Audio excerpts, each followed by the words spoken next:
Hi everyone, मेरा नाम है ऋतिक मिश्रा और आज इस वीडियो में मैं एक बहुत इंपॉर्टेंट मुद्दे पर बात करने आया हूं। मैं ये वीडियो सीबीएसई ऑफिशियल्स के लिए बना रहा हूं, मिनिस्ट्री ऑफ एजुकेशन के लिए बना रहा हूं। मैं चाहता हूं वो इस वीडियो को देखें एंड हमारी प्रॉब्लम्स को समझें, मेरे स्टूडेंट्स की प्रॉब्लम को समझें एंड उस पर कुछ काम करें। प्रॉब्लम क्या है पहले उसके बारे में बात कर लेते हैं। 17 फरवरी को क्लास 10th का जो मैथ्स का बोर्ड एग्जाम हुआ, उस एग्जाम को देने के बाद बहुत सारे बच्चों ने यह फील करा कि पेपर का लेवल बहुत ज्यादा डिफिकल्ट था, पेपर बहुत ज्यादा लेंदी था। मैं इस वीडियो में ये बात करने नहीं आया हूं कि पेपर कैसा होना चाहिए था, कैसा नहीं होना चाहिए था। मैं कुछ इंपॉर्टेंट पॉइंटर्स है उसके बारे में बात करने आया हूं। फर्स्ट थिंग्स फर्स्ट, अगर आपको पेपर डिफिकल्ट बनाना ही था तो जो आप रेफरेंस बुक बच्चों को फॉलो करने को बोलते हैं हर साल, दैट इज एनसीईआरटी, आप उसके लेवल को हल्का सा इंक्रीज कर सकते थे। बिकॉज एनसीईआरटी का जो लेवल है और जो आपने पेपर सेट करा उसमें जो क्वेश्चन है उसका जो लेवल है उसमें जमीन आसमान का फर्क है। बच्चा तो आपकी एनसीईआरटी को ही भगवान मान लेता है। वो ये सोचता है कि यार इसी के अराउंड क्वेश्चंस आएंगे, ज्यादा से ज्यादा और क्या होगा। पर चलो आपने ये भी नहीं करा, तो आप एक छोटी सी चीज और कर सकते थे कि जो आप एक्चुअल सैंपल पेपर रिलीज करते हैं सीबीएसई का 2 महीने पहले एक्चुअल बोर्ड एग्जाम के, आप उसके लेवल को हल्का सा इंक्रीज कर सकते थे। क्योंकि जो एक्चुअल सैंपल पेपर है और जो आपने बोर्ड का पेपर बनाया उसके लेवल में भी जमीन आसमान का फर्क है। बच्चा तो सैंपल पेपर देख के ये डिसाइड करता है ना कि साल का पेपर का लेवल ये हो सकता है, पर आपने वो भी नहीं करा तो बच्चा रेडी कैसे रहेगा। वो बेचारा साल भर मेहनत कर रहा है, वो एम कर रहा है कि लाइफ में पहली बार मैथ्स में 100 में से 100 लाएगा।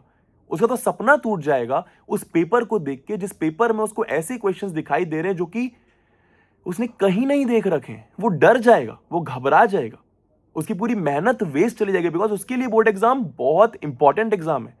उसके लिए उसको ऐसा लगता है कि भाई यही मेरे जीवन है, यही मेरी जिंदगी है। खैर आपने ये भी नहीं करा। मेन पॉइंट जो मैं जिस पर बात करने आया हूं, जो मेरा मुद्दा है इस वीडियो के थ्रू, वो ये है कि आप डिफरेंट सेट्स देते हैं। मतलब किसी बच्चे के पास सेट ए आता है, किसी के पास सेट बी, किसी के पास सेट्स, ऐसे मल्टीपल सेट्स होते हैं, शायद 20 से ज्यादा सेट्स होते हैं।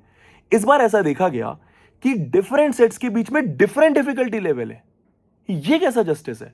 मतलब किसी बच्चे के पास ऐसा सेट भी आया जिसमें डायरेक्ट एनसीईआरटी के क्वेश्चंस, डायरेक्ट सैंपल पेपर के क्वेश्चंस जो आप रिलीज करते हैं, डायरेक्ट प्रीवियस ईयर क्वेश्चंस हैं। ऑन दी अदर हैंड बहुत सारे बच्चों के पास ऐसा भी सेट आया है जहां पर ऐसे क्वेश्चंस हैं जो ना एनसीईआरटी में, ना सैंपल पेपर में, ना प्रीवियस ईयर क्वेश्चंस हैं। तो अगर ये बच्चा एग्जाम हॉल के बाद एक ऐसा पेपर देखता है जो कि बहुत ईजी पेपर है, तो वो डिमोटिवेट फील करेगा। आप ऐसा सोचो, एक एग्जाम्पल लेके कोई बच्चा है तो साल भर पढ़ाई करता है, साल भर मेहनत करता है, जी जान लगाता है, 100 में 100 लाने का एम करता है, सोचता है कि मैं मैथ्स एक बार फोड़ कर आऊंगा। वो पेपर देखता है और उसको कुछ समझ नहीं आता है।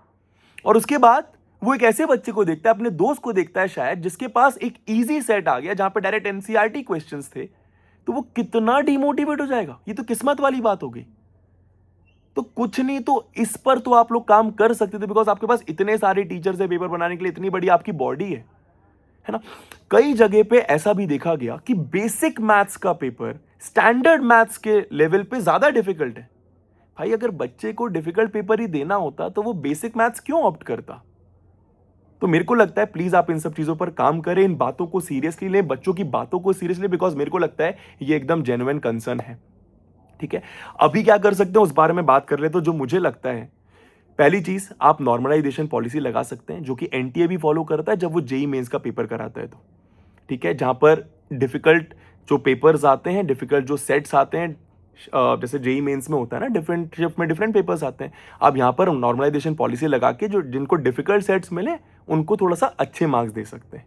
ठीक है, दूसरी चीज आप क्या फॉलो कर सकते हो, जिनके पास डिफिकल्ट सेट आ गया है उनको आप लीनियंटली चेक करके उनको थोड़े से ग्रेस मार्क्स दे सकते हैं इफ पॉसिबल। ठीक है, एंड सबसे इंपॉर्टेंट चीज जिस पर मैं 2 साल से बोलने की कोशिश कर रहा हूं कि आप प्लीज प्लीज प्लीज एटलीस्ट आप पेपर डिफिकल्ट बनाओ, उसमें कोई प्रॉब्लम नहीं। एज अ टीचर मेरे को तो अच्छा लगेगा, बिकॉज बच्चा रट कर नहीं जाएगा, वो पहले से रेडी होकर जाएगा कि भाई पेपर में किसी भी तरीके का क्वेश्चन आ सकता है। थिंकिंग कैपेबिलिटी इंक्रीज करके जाते हैं ताकि पेपर में हम सॉल्व कर पाए। मेरे को तो अच्छा लगेगा, बट बेयर मिनिमम आप पेपर का डिफिकल्टी लेवल डिफरेंट सेट का सेम रखिए। मतलब मैं हाथ जोड़ के आपसे विनती कर सकता हूं।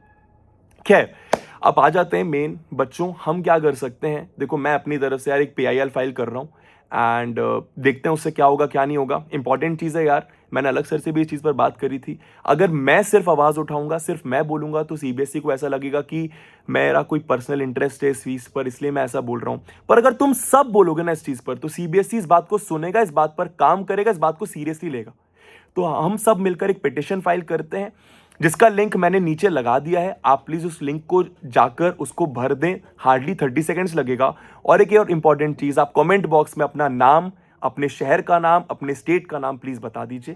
एंड कुछ ना कुछ करने की कोशिश करते हैं। एंड आई होप ये वाली प्रॉब्लम जो आप फेस कर रहे हो, जो हम फेस कर रहे हैं, ये सॉल्व हो जाए। बबुआज, मैंने तुम्हें बोला था एंड तक तुम्हारे साथ रहूंगा, अभी भी तुम्हारे साथ हूं। ये बात सीबीएसई तक पहुंचाते हैं, देखते हैं हमारी बात सुनी जाती है कि नहीं, एंड फिर आगे देखते हैं।